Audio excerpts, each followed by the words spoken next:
അസ്സലാമു അലൈക്കും വറഹ്മത്തുള്ളാഹി വബറകാതുഹു. വേദിയിലും സദസ്സിലും ഇരിക്കുന്ന ബഹുമാന്യ വ്യക്തിത്വങ്ങളെ, പ്രിയപ്പെട്ട സഹപ്രവർത്തകരെ, സ്നേഹാദരണീയരായ സഹോദരി സഹോദരങ്ങളെ, രക്ഷിതാക്കളെ, നാട്ടുകാരെ, പരിശുദ്ധ ഇസ്ലാം ഒരു മനുഷ്യന്റെ ജീവിതത്തിലെ എല്ലാ മൂല്യങ്ങളെ പറ്റിയും ചർച്ച ചെയ്യുന്നുണ്ട്. ഒരിക്കൽ മദീനത്തെ പള്ളിയിൽ ഇരിക്കുന്ന പ്രവാചകൻ സല്ലല്ലാഹു അലൈഹി വസല്ലമയുടെ സഹാബത്തിന്റെ അരികിൽ വന്ന് ഒരുപറ്റം ജൂതന്മാര് ചോദിച്ചു, അല്ല സഹാബാക്കളെ, നിങ്ങളെ പ്രവാചകൻ നിങ്ങളെ പഠിപ്പിക്കുന്ന കൂട്ടത്തിൽ മലമൂത്ര വിസർജനം നടത്തിയാൽ എന്ത് ചെയ്യണം, എത്ര തവണ കഴുകണം, അത് എത്ര കല്ലെടുക്കണം എന്നൊക്കെ പഠിപ്പിക്കുന്നുണ്ട് എന്ന് കേട്ടല്ലോ. തിരിച്ചു സഹാബത്ത് പറഞ്ഞ മറുപടി, ഞങ്ങളുടെ കിടക്കപ്പാഴയിൽ നിന്നും എഴുന്നേൽക്കുന്നത് മുതൽ ഞങ്ങളുടെ കിടക്കപ്പാഴയിലേക്ക് തിരിച്ചു ചെല്ലുന്നത് വരെ ഒരു വിശ്വാസിയുടെ ജീവിതത്തിൽ ഏതേത് കാര്യങ്ങൾ ശ്രദ്ധിക്കാനുണ്ടോ ആ കാര്യങ്ങളെല്ലാം കൃത്യമായി ഞങ്ങളെ പഠിപ്പിക്കുന്ന പ്രവാചകനാണ് മുഹമ്മദ് മുസ്തഫ റസൂലുള്ളാഹി സ്വല്ലല്ലാഹു അലൈഹി വസല്ലം. എക്കാലഘട്ടത്തിലും ലക്ഷ്യം പേച്ചുപോയ ജനതയ്ക്ക് നേർവഴി കാണിച്ചു കൊടുത്ത മതം. ഇസ്ലാമിന്റെ ഇജ്ജത്തും ശ്രേഷ്ഠതയും തിരിച്ചറിയണമെങ്കിൽ 1400 വർഷങ്ങൾക്ക് മുൻപ് പ്രവാചകൻ സല്ലല്ലാഹു അലൈഹി വസല്ലം നിയോഗിക്കപ്പെടുന്ന കാലഘട്ടത്തിലെ ജനങ്ങളെ പറ്റി അറിയണം. അള്ളാഹുവിന്റെ പ്രവാചകൻ മക്കയിലേക്ക് ജനിക്കപ്പെടുന്ന കാലം, പിതാവില്ലാതെ ജനിപ്പിക്കപ്പെട്ട മാതാവിന്റെ 6ാമത്തെ വയസ്സിലുള്ള മരണവും പിന്നീട് അങ്ങോട്ട് അനാഥനായി ജീവിച്ചുകൊണ്ടിരിക്കുന്ന കാലഘട്ടം. അന്ന് മക്കയിലുള്ള ബഹുഭൂരിപക്ഷം ആളുകളും പറയുന്നത് പോലെ ആ നാട്ടിൽ ജീവിച്ചിരുന്ന പലർക്കും ഒരു ലക്ഷ്യമേ ഉണ്ടായിരുന്നുള്ളൂ: കള്ളു കുടിക്കണം, പെണ്ണു പിടിക്കണം, യുദ്ധം ചെയ്യണം. അക്കാലഘട്ടത്തിലുള്ള ചരിത്രം പരിശോധിച്ചു നോക്കുമ്പോൾ നമുക്കത് മനസ്സിലാക്കാനും സാധിക്കും. ഒരൊട്ടകം വേലിക്കപ്പുറത്തു നിന്നും ഇപ്പുറത്തുള്ള ഇല തിന്നുപോയതിന്റെ പേരിൽ വർഷങ്ങളോളം ചേരി തിരിഞ്ഞ് യുദ്ധം നടത്തി കൊന്നൊടുക്കപ്പെട്ടവരുടെ തലയും കാലും വെട്ടിമാറ്റപ്പെട്ട തലയുടെ നേരെ വിരളി ചൂണ്ടി ഞങ്ങൾ ഇത്ര പേരെ കൊന്നു എന്ന് അഭിമാനിച്ചിരുന്ന ഒരു ജനതയായിരുന്നു ഇസ്ലാമിന്റെ തുടക്ക കാലഘട്ടത്തിൽ മക്കയിൽ ഉണ്ടായിരുന്ന ജനത. അസ്ലം ഗോത്രം, ബനു നളീർ ഗോത്രം, ഗഫാർ ഗോത്രം, ഖുറൈശ് ഗോത്രം, ബനു ഹാഷിം ഗോത്രം ചേരി തിരിഞ്ഞ് തമ്മിൽ തല്ലി രക്തച്ചൊരിച്ചിലുകൾ നടത്തിയിരുന്ന ആ കാലഘട്ടത്തിലായിരുന്നു അള്ളാഹുവിന്റെ പ്രവാചകൻ മുഹമ്മദ് മുസ്തഫ റസൂലുള്ളാഹി സ്വല്ലല്ലാഹു അലൈഹി വസല്ലമ ആ നാട്ടിലേക്ക് ജനിച്ചു വീഴുന്നത്. അതിനേക്കാളേറെ ഓരോ വീട്ടിലും ഓരോ കള്ളിന്റെ വീപ്പ. ആ കള്ളിന്റെ വീപ്പയുടെ വലുപ്പത്തിന്റെ പേരിൽ അവർ അഭിമാനം നടിച്ചിരുന്നു. അക്കാലഘട്ടത്തിൽ കള്ളിന്റെ വീപ്പയിലേക്ക് ഒരു ഈച്ച വീണ് ചത്തപ്പോ ആ ഈച്ചയെ വളരെ ഭംഗിയോടുകൂടി പുറത്തെടുത്ത് കുളിപ്പിച്ച് മറ്റുള്ള മനുഷ്യരെ കൊണ്ടുപോകുന്ന രീതിയിൽ ആളുകൾ കൂട്ടം കൂടി മക്കയിലെ തെരുവിലേക്ക് കൊണ്ടുവന്നു. ഉക്കാള ചന്തയിലെ പീഠത്തിൽ കയറി നിന്ന് ആ ഈച്ചയെ ചൂണ്ടി അവർ കണ്ണുനീരോടെ പറഞ്ഞ വാക്ക്, അല്ലാഹുവേ, നീ ഞങ്ങളെ ഈച്ചയായി പടച്ചില്ലല്ലോ. ഞങ്ങളെങ്ങാനും ഈച്ചയായിരുന്നെങ്കിൽ ഈ ഈച്ച കള്ളുകുടിച്ച് ചത്തതുപോലെ ഞങ്ങൾക്കും കള്ളുകുടിച്ച് ചാവാമായിരുന്നു എന്നാഗ്രഹിക്കുകയും ഓരോ വീട്ടിലുള്ള കള്ളിന്റെ വീപ്പയുടെ വലുപ്പത്തിന്റെ പേരിൽ തറവാട് പോരിശയും അഭിമാനവും കാണിച്ചിരുന്ന ഒരു ജനതയായിരുന്നു അള്ളാഹുവിന്റെ പ്രവാചകൻ സല്ലല്ലാഹു അലൈഹി വസല്ലം നിയോഗിക്കപ്പെടുമ്പോൾ മക്കയിലെ ജനത. അതിനേക്കാളേറെ ഓരോ വീട്ടിന്റെ മുൻപിലും ഓരോരുത്തരും ഓരോ ദിവസം എഴുതി വെക്കും, എനിക്ക് ഇന്നത്തേക്ക് മാത്രം ഒരു പെണ്ണിനെ വേണം. പക്ഷികളെ പോലും നാണിപ്പിക്കുന്ന രീതിയിൽ ഒരു രാത്രിക്ക് വേണ്ടി പെണ്ണിനെ കാത്തിരിക്കുകയും പുതിയ പുതിയ പെണ്ണിനെ കിട്ടിയിട്ടില്ലെങ്കിൽ സ്വന്തം ചോരയിലുള്ള പെണ്ണുങ്ങളെ തന്നെ ആവശ്യ പൂർത്തീകരണത്തിന് വേണ്ടി തെരഞ്ഞെടുക്കുകയും കുടിച്ച് മതോന്മത്തരായി വ്യഭിചരിച്ച് പരസ്പരം യുദ്ധം ചെയ്ത് കൊന്നൊടുക്കലിന്റെ ഏറ്റവും നല്ല രീതിയിൽ അത്തരത്തിൽ ജീവിതം നശിച്ചു പോയിരുന്ന മക്ക കാലഘട്ടത്തിലേക്കായിരുന്നു അള്ളാഹുവിന്റെ പ്രവാചകന്റെ ആഗമനം. 40ാമത്തെ വയസ്സിൽ ഹിറാ ഗുഹയിൽ അഭയം തേടി ജിബ്രീലിന്റെ ആഗമനത്തോടുകൂടി ഇഖ്റ എന്ന വാക്കും ലഭിച്ച് അള്ളാഹുവിന്റെ ഹബീബ് ജനങ്ങൾക്കിടയിലേക്ക് ഇറങ്ങി. കൊന്നു കൊല വിളിക്കുന്ന ജനങ്ങൾ ഒരുമിപ്പിച്ചു കൂട്ടി. അബൂ ത്വാലിബിന്റെ തായ്വരയിൽ ഇതുപോലെ നൂറുകണക്കിന് കുടുംബക്കാരെ വിളിച്ചുകൂട്ടി. ആ ലോകത്തിന്റെ മുൻപിൽ അള്ളാഹുവിന്റെ ഹബീബ് ആദ്യം പറഞ്ഞൊരു വാക്കുണ്ട്. ലോകത്തിന്റെ പ്രവാചകനെ സ്നേഹിക്കുന്നവർക്കും ലോകത്തിന്റെ റബ്ബായ റബ്ബുൽ ഇസ്സത്തിനെ ആഗ്രഹിക്കുന്നവർക്കും ഈ ലോകത്തോട് പറയാനുള്ള വാക്ക് ഖുൽ ലാ ഇലാഹ ഇല്ലല്ലാഹ്. ഏകനായ ഒരു സൃഷ്ടാവുണ്ട് മനുഷ്യരെ. ആ സൃഷ്ടാവിനെ അറിയണം, ആ റബ്ബിലേക്ക് മടങ്ങണം, ആ റബ്ബിന്റെ തീരുമാനം ഉൾക്കൊള്ളണം, ആ റബ്ബിന്റെ പ്രവാചകന്മാരെ അംഗീകരിക്കണം എന്ന് തന്റെ മുൻപിലിരിക്കുന്ന ജനങ്ങൾക്ക് തിരുദൂതൻ ഓതിക്കൊടുത്തു. പക്ഷേ ആ സദസ്സിൽ നിന്നും ആദ്യമായി തിരിച്ചടികൾ ഉണ്ടാവാൻ തുടങ്ങി. 40ാമത്തെ വയസ്സുവരെ നാട്ടുകാർ അൽ അമീൻ എന്ന് വിളിച്ച പ്രവാചകൻ കുടുംബത്തിൽ ഏത് പ്രശ്നങ്ങളുണ്ടെങ്കിലും ആ പ്രശ്നം പരിഹരിക്കാൻ വേണ്ടി ജനങ്ങൾ കൂട്ടിക്കൊണ്ടുപോയ പ്രവാചകൻ. ആര് കണ്ടാലും ഭംഗിയോടുകൂടി സലാം പറയുകയും ആശീർവദിക്കുകയും സ്നേഹത്തോടുകൂടി കൈപിടിച്ചു കൊണ്ടുപോയി ഭക്ഷണം കൊടുക്കുകയും ചെയ്ത പ്രവാചകൻ 40ാമത്തെ വയസ്സിൽ നുബുവ്വത്ത് കിട്ടി എന്ന കാരണത്തിന്റെ പേരിൽ ആ നാട്ടിലെ ഏറ്റവും വെറുക്കപ്പെട്ട വ്യക്തിയായി അള്ളാഹുവിന്റെ പ്രവാചകൻ മാറാൻ തുടങ്ങി. കാണുന്ന സ്ഥലത്ത് വെച്ച് കരിങ്കല്ലുകൊണ്ട് ഏറുകൾ കിട്ടി. അബൂ ത്വാലിബിന്റെ തായ്വരയിൽ 3 വർഷക്കാലത്തോളം പ്രവാചകനെയും സഹാബത്തിനെയും പട്ടിണി കിട്ടു. പച്ചലയും പച്ചവെള്ളവും കുടിച്ച് ആടുകൾ കാഷ്ടിക്കുന്നത് പോലെ, ആടുകൾ കാഷ്ടിച്ചതുപോലെ കാഷ്ടിച്ച് ജീവിക്കേണ്ട ഗതികേട് ലോകത്തിന്റെ പ്രവാചകൻ അനുഭവിക്കേണ്ടി വന്നു. കരിങ്കല്ലിന്റെ കഷണങ്ങൾ കൊണ്ട് ഏറുകിട്ടി ത്വായിഫിന്റെ മണലാരണ്യത്തിലൂടെ അള്ളാഹുവിന്റെ പ്രവാചകന് കിതച്ചുകൊണ്ടോടേണ്ടി വന്നു. എന്തിന്റെ പേരിൽ? തന്റെ ജനതയെ ഈ സമൂഹത്തിന്റെ മുൻപിൽ ഉന്നതരാക്കാൻ പണിയെടുത്തതിന്റെ പേരിൽ. പക്ഷേ നിരന്തരമായ പ്രബോധനം, നിരന്തരമായ റബ്ബിന്റെ വചനങ്ങൾ ആ ജനങ്ങൾ ഓതിക്കൊടുത്തപ്പോ അവരുടെ ജീവിതത്തിൽ മാറ്റങ്ങൾ ഉണ്ടാവാൻ തുടങ്ങി. അവരോട് വിശുദ്ധ ഖുർആനിലൂടെ അള്ളാഹു ഓർമ്മപ്പെടുത്തി, പ്രിയപ്പെട്ട ജനങ്ങളെ, നിങ്ങൾ എന്ത് നേടി? ഈ ലോകത്ത് പരസ്പരം മത്സരിച്ചു കൊന്നതിന്റെ പേരിൽ നിങ്ങൾ എന്ത് നേടി? പരസ്പരം വേദനിച്ചും മനസ്സ് സങ്കടപ്പെട്ടും ജീവിക്കുകയല്ലാതെ നാളത്തെ ലോകത്തേക്ക് നിങ്ങൾക്ക് എന്ത് നേടാൻ സാധിച്ചു എന്ന ചോദ്യത്തോടൊപ്പം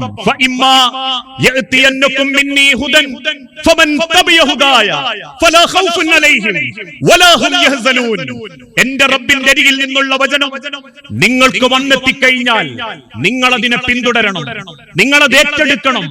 എങ്കിൽ മാത്രമേ നിങ്ങളൊരു ശ്രേഷ്ഠ സമൂഹമായി മാറുകയുള്ളൂ.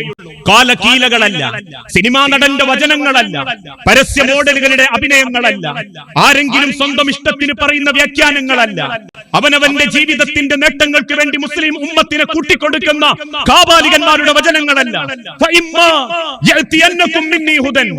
എന്റെ റബ്ബിന്റെ വചനം അത് നിങ്ങളിലേക്ക് വന്നെത്തിക്കഴിഞ്ഞാൽ അതാര് സ്വീകരിക്കുന്നുവോ ഫലാ ഖൗഫുൻ അലൈഹിം വലാ ഹും യഹ്സനൂൻ. അവർക്ക് 2 അനുഭവങ്ങൾ അല്ലാഹു വാഗ്ദാനം ചെയ്യുന്നു. അവർക്ക് ദുഃഖിക്കേണ്ടി വരികയില്ല, അവർക്ക് ഭയപ്പെടേണ്ടി വരികയില്ല. ഭയപ്പാടില്ലാത്ത, ദുഃഖങ്ങളില്ലാത്ത ആ വചനം ആ ഉമ്മത്ത് സ്വീകരിക്കാൻ തുടങ്ങി. ഏകനായ റബ്ബിലേക്ക് അവർ മടങ്ങാൻ മനസ്സുകൾ താല്പര്യപ്പെട്ടു. ഏത് നിലക്കും ആ റബ്ബിന്റെ തൃപ്തിക്ക് വേണ്ടി അവർ ജീവിച്ചപ്പോ ഇന്ന് ലോകം കണ്ട ഏറ്റവും നല്ലൊരു സമൂഹമായി അല്ലാഹു തആല ആ ഉമ്മത്ത് മുഹമ്മദിനെ മാറ്റി. അതുകൊണ്ട് ആ റബ്ബ് വിശുദ്ധ ഖുർആനിലൂടെ പഠിപ്പിച്ചതും കുൻതും ഖൈറ ഉമ്മ ഉഖ്രിജത് ലിന്നാസ്, ഈ ഭൂലോകത്ത് റബ്ബ് സൃഷ്ടിച്ച ജനങ്ങളിൽ ഏറ്റവും ശ്രേഷ്ഠരാക്കപ്പെട്ടവർ ആ പ്രവാചകന്റെ ഉമ്മത്താണ്. അള്ളാഹുവിന്റെ റസൂലിന്റെ കൂടെ ജീവിതം നടത്തി റസൂലുള്ളാഹിനെ സ്നേഹിച്ച് റബ്ബിനെ കണ്ടവർ, ആ റബ്ബിന്റെ വചനങ്ങളെ സ്വീകരിച്ചവർ. എത്രത്തോളം എന്നാൽ പരസ്പരം യുദ്ധം നടത്തിയിരുന്ന ജനത തന്റെ സ്വത്തിന്റെ പകുതി തന്റെ സഹോദരന് കൊടുക്കാൻ തുടങ്ങി. ഭക്ഷണം പാകം ചെയ്യുന്നവൻ തന്റെ അയൽപ്പക്കക്കാരനെ പരിഗണിക്കാൻ തുടങ്ങി. എന്റെ സുഹൃത്തിന്റെ രക്തം എന്റെ രക്തത്തെക്കാൾ അഭിമാനബോധമുള്ളതാണെന്ന് അവര് തിരിച്ചറിയാൻ തുടങ്ങി. അള്ളാഹുവിന് വേണ്ടി എന്തും സഹിക്കാൻ അവര് തയ്യാറായി. അതുകൊണ്ട് ചുട്ടുപൈത്ത മണലാരണ്യത്തിൽ മലർത്തിക്കിടത്തി നെഞ്ചത്ത് വലിയ പാറക്കല്ലുകൾ വെച്ച് ചാട്ടവാറുകൊണ്ട് ശരീരത്തിൽ തല്ലുമ്പോ അടിക്കുന്ന ഉമയ്യത്തിന്റെ കണ്ണിൽ നോക്കി കറുത്ത കാപ്പിരി ബിലാൽ ഇബ്നു റബാഹ തിരിച്ചു പറഞ്ഞ മറുപടി അല്ലാഹു അക്ബർ, എനിക്കെന്റെ റബ്ബാണ് വലുത് എന്നായിരുന്നു. മരത്തിൽ പിടിച്ച് കെട്ടിയിട്ട് വസ്ത്രങ്ങൾ അയച്ച് ഇരുമ്പ് കമ്പി ശരീരത്തിന്റെ മർമ്മഭാഗത്ത് കുത്തിക്കയറ്റുമ്പോ കരിയുന്ന മാംസത്തിന്റെ ഗന്ധത്തിൽ കുടുംബത്തോടൊപ്പം കുത്തുന്ന ശത്രുവിന്റെ കണ്ണിൽ നോക്കി ഉമ്മ സുമയ്യ എന്ന ധീരവനിത പറഞ്ഞു, അല്ലാഹു അക്ബർ, എനിക്ക് എന്റെ റബ്ബാണ് വലുത് എന്നായിരുന്നു. ആ വചനത്തിലേക്ക് അവർ മാറി. ലോകം കണ്ട ഏറ്റവും നല്ല മാറ്റത്തിലേക്ക് അവർ മാറി. അല്ലാഹു അവർക്ക് സർട്ടിഫിക്കറ്റും കൊടുത്തു. കുൻതും ഖൈറ ഉമ്മ, ഈ ലോകത്ത് സൃഷ്ടിക്കപ്പെട്ടവരിൽ ഏറ്റവും ശ്രേഷ്ഠരാക്കപ്പെട്ട ജനത നിങ്ങളാണ് എന്ന് റബ്ബിന്റെ അല്ലാഹുവിന്റെ കൽപ്പനയും ലഭിച്ചു. ആ മാർഗം സ്വീകരിക്കലാണ് ഒരു യഥാർത്ഥ വിജയിയുടെ ലക്ഷണം. ആ റബ്ബിന്റെ മാർഗത്തെ നെഞ്ചോട് ചേർക്കലാണ് എല്ലാവർക്കും ഈ ലോകത്ത് ശ്രേഷ്ഠ സമൂഹമാകാനുള്ള മാർഗം. പക്ഷേ നമ്മുടെ കൂട്ടത്തിലെ പലർക്കും തെറ്റിദ്ധരിക്കപ്പെട്ടു. പണമുണ്ടാകലാണ് വിജയം, പദവിയുണ്ടാകലാണ് വിജയം, സൗന്ദര്യമുണ്ടാകലാണ് വിജയം. അതുകൊണ്ട് തന്നെ പലരും പണത്തിന് വേണ്ടി പണിയെടുക്കാൻ തുടങ്ങി. അല്ലേ? നാട്ടിൽ അത്യാവശ്യം പണവും തരക്കേടില്ലാത്ത സാമ്പത്തിക സ്ഥിതിയും ഉണ്ടെങ്കിൽ നാട്ടുകാരിൽ ചിലർ പറയാറില്ലേ, ഭാഗ്യവാൻ ജീവിതത്തിൽ ജയിച്ചോന. ചെറുപ്പക്കാരായ ആളുകളുടെ മനസ്സിൽ പോലും ആ കുത്തിവെച്ചിട്ടുണ്ട്. ചിന്തിച്ചു നോക്കിയിട്ടുണ്ടോ? വളരുന്ന ചെറുപ്പക്കാരിൽ പലരും ആത്മഹത്യ ചെയ്യുന്നത് എന്തുകൊണ്ടാ? ജീവിതത്തിൽ ചെറിയ ചെറിയ സംഭവങ്ങൾ വരുമ്പോഴേക്കും ജീവിതം അവസാനിപ്പിക്കുന്നത് എന്തുകൊണ്ടാ?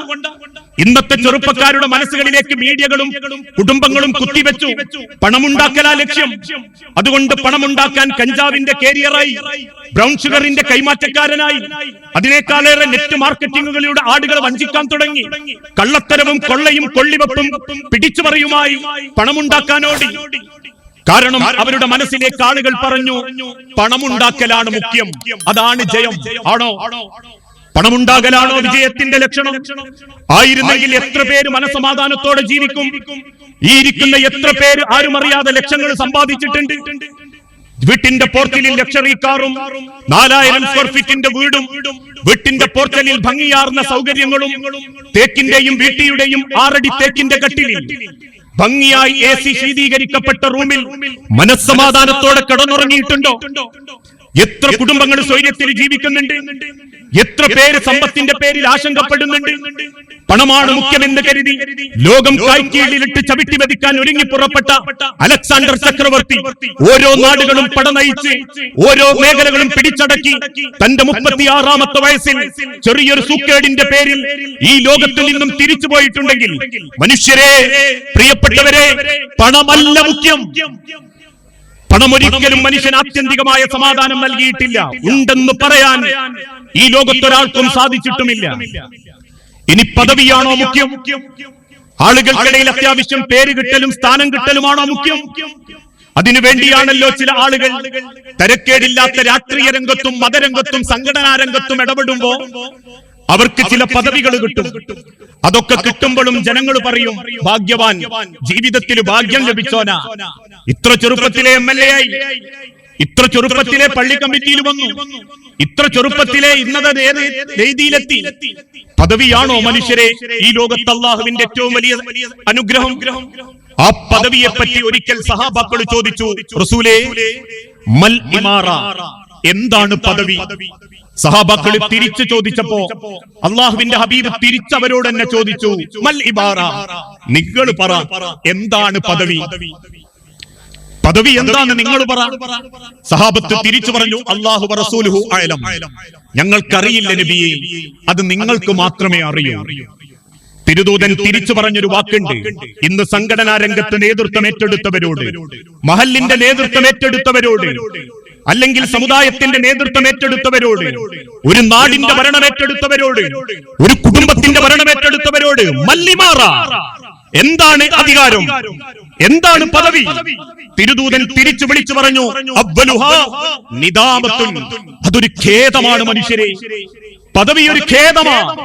നാട്ടുകാർ പലരും കൂട്ടം കൂടി നിങ്ങളെ പ്രസിഡന്റ് സ്ഥാനത്തേക്ക് ആനയിച്ചിട്ടുണ്ടെങ്കിൽ നാളെ പറഞ്ഞ നാട്ടുകാരെല്ലാം നാഥന്റെ മുൻപിൽ വിചാരണയില്ലാതെ നിൽക്കുമ്പോൾ ആ ഉമ്മത്തിന്റെ മുൻപിൽ നിങ്ങളെ നിർത്തുന്ന ഖേദമാണ് പദവി.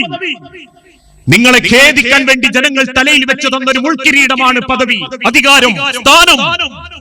ആ അധികാരത്തിന് വേണ്ടിയാ പലരും ഓടുന്നു. അധികാരത്തിന് വേണ്ടിയാ മനുഷ്യ സമുദായത്തെ വെട്ടിമുറിക്കുന്നു. പദവികൾക്ക് വേണ്ടിയാ മുസ്ലിം ഉമ്മത്തിന് കുരുതി കൊടുക്കുന്നു.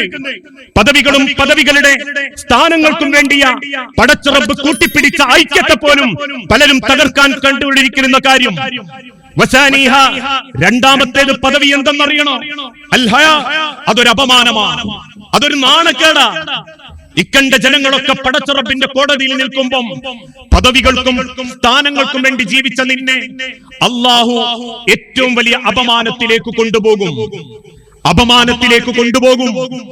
പദവിയല്ല ജീവിതത്തിന്റെ വിജയം, പണമല്ല ജീവിതത്തിന്റെ വിജയം. ഇനി സൗന്ദര്യമാണോ ജീവിതത്തിന്റെ വിജയം? അങ്ങനെയാണോ ഉമ്മത്ത് തെറ്റിദ്ധരിച്ചിരിക്കുന്നത്? അതുകൊണ്ടാണല്ലോ തിരുദൂതൻ വേണ്ടെന്ന് പറഞ്ഞ പലതും നമ്മൾ വേണമെന്ന് വെച്ചത്. ലഅനത്തുല്ലാഹ്, അല്ലാഹു ശപിച്ചിരിക്കുന്നു. ആരെ? അൽ വാസിമാതു വൽ മുതവസ്സിമാതു വന്നാഇമാതു.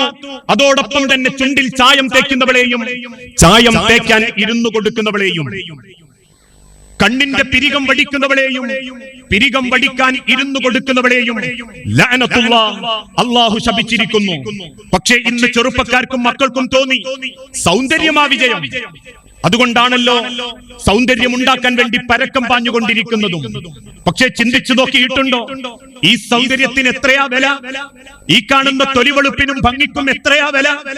ഒരു ചെറിയ സൂക്കേട് വന്നാൽ തീരാവുന്നതേയുള്ളൂ. കയ്യിന്റെ വലത്തെ ഇടത്തെ കയ്യിന്റെ ഉള്ളിൽ കുത്തിപ്പറയുന്ന വേദനയുമായി ആശുപത്രിയിൽ ചെന്ന പെണ്ണ് 4-ാമത്തെ മാസം ശുഷ്കിച്ച എല്ലും തോലുമായി മോർച്ചറിയിൽ കിടക്കുന്നുണ്ടെങ്കിൽ സൗന്ദര്യം ഈ ലോകത്തൊരാൾക്കും ഏറ്റവും വലിയ സമാധാനം നൽകിയിട്ടില്ല. അതല്ല വിജയം. ഈ സൗന്ദര്യത്തിന്റെ അളവുകോല് പോലും ഈ കാലഘട്ടത്തിലെ വൈദ്യശാസ്ത്രം പഠിപ്പിച്ചു. ഈ ജീവനുള്ള കാലത്തെ സൗന്ദര്യത്തിനും വിലയുള്ളൂ. ഈ സൗന്ദര്യം തേച്ചു മിനിക്കുന്നതൊക്കെ നശിച്ചുകൊണ്ടിരിക്കുകയാണ്. ഉള്ളിലേക്ക് വലിക്കുന്ന ഓക്സിജനും പുറത്തേക്ക് തള്ളുന്ന കാർബൺ ഡൈ ഓക്സൈഡും, ഈ 2 ശ്വാസം കൊണ്ട് മിടിക്കുന്ന ഒരു ഹൃദയവും, ആ ബലത്തിലെ സൗന്ദര്യത്തിന് വിലയുള്ളൂ. അത് നിലച്ചു കഴിഞ്ഞാൽ വീണ് കിടക്കുന്നവന്റെ മയ്യത്തിന്റെ ശരീരത്തിന്റെ സൗന്ദര്യം ഒരാളും നോക്കാറില്ല. ഉണ്ടോ? ഈ ശരീരത്തിൽ നിന്നും റൂഹ് വിട്ടകന്നു പോകുന്ന സെക്കൻഡോടുകൂടി ഈ ശരീരം നശിക്കാൻ തുടങ്ങും.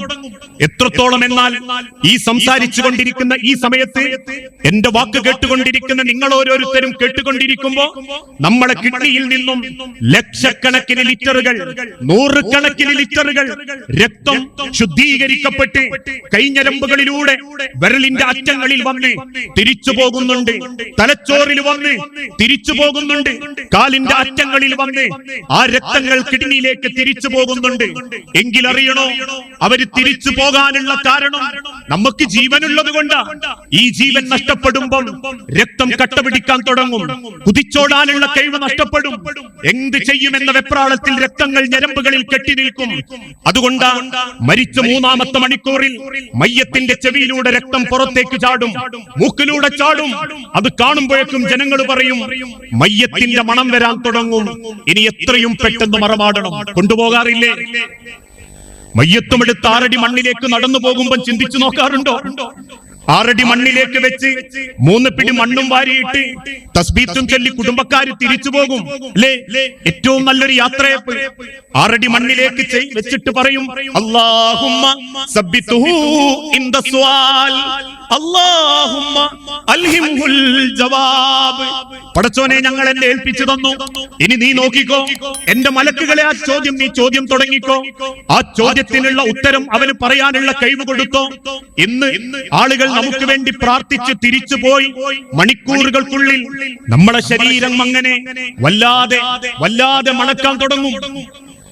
ദുർഗന്ധം പരന്നുകൊണ്ടിരിക്കുമ്പോൾ മണിക്കൂറുകൾക്കുള്ളിൽ വല്ലാത്ത അസ്വസ്ഥതകൾ ഉണ്ടാവും. ഇനിപ്പോട്ടെ 24 മണിക്കൂർ കഴിയുമ്പോഴേക്കും ആ മയ്യത്തിന്റെ വയറ് വീർക്കാൻ തുടങ്ങും.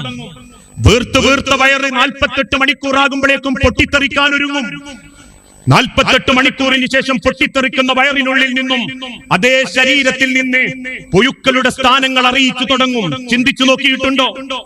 തൊട്ടടുത്തുള്ള മാവിൽ മാങ്ങ പഴുത്ത് കിടക്കുമ്പോൾ ആ മാങ്ങ അരിഞ്ഞു കൊണ്ടുപോകുന്ന മനുഷ്യന്റെ ഉള്ളിൽ ആ മാങ്ങ അരിഞ്ഞപ്പോ കാണുന്നത് പുഴുക്കളാണെങ്കിൽ ആരാ മനുഷ്യരെ ആ പുഴുക്കളെ ഉള്ളിൽ വെച്ചത്? ആരാ പുഴുക്കളെ ഉള്ളിലേക്ക് ഇഞ്ചക്ട് ചെയ്തത്? ലോകത്തിന്റെ റബ്ബ് ഓർമ്മപ്പെടുത്തി, അല്ലാഹു സാധിച്ചത് കുൻ ഫയകൂൻ, നിങ്ങൾക്കുണ്ടാവണമെന്ന് റബ്ബ് തീരുമാനിച്ചാൽ അതുണ്ടാകുമെന്ന് പഠിപ്പിച്ച റബ്ബ് പറഞ്ഞു, നിന്റെ ശരീരത്തിൽ അതേ കോലത്തിൽ അതേ നിന്റെ ജീവിതത്തിൽ പുഴുക്കൾ നിന്റെ ശരീരത്തിൽ നിന്നും പുറത്തേക്ക് വരും.